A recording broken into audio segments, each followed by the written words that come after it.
Boys, I'm just going to have a quick explanation for the education.com adding up with 3 digits.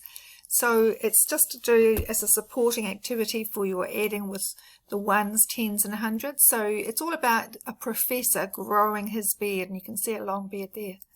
His friends, but he needs to find the right beard potions.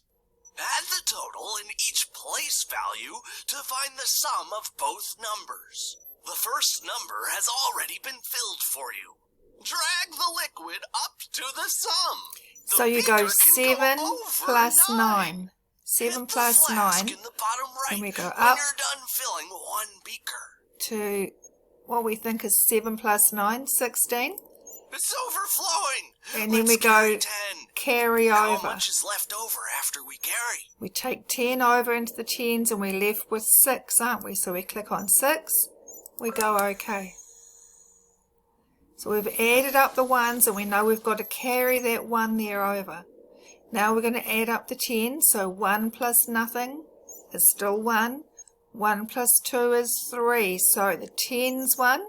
We're going to move it up to 3. When you move it up with the cursor, let the thing go, cursor go, push done. Now we're going to add up the hundreds. 2 plus 1 more is 3. So we move it up to 3 and then we click done and see what happens. Stand back for chemical reactions. Okay, so basically that's how you play it. You're moving the level up to the number that you think the column adds up to. Then you click done, you go to the next one, move it up, done. And if it's more than 10, you might need to carry some over to the next column. Okay, have fun.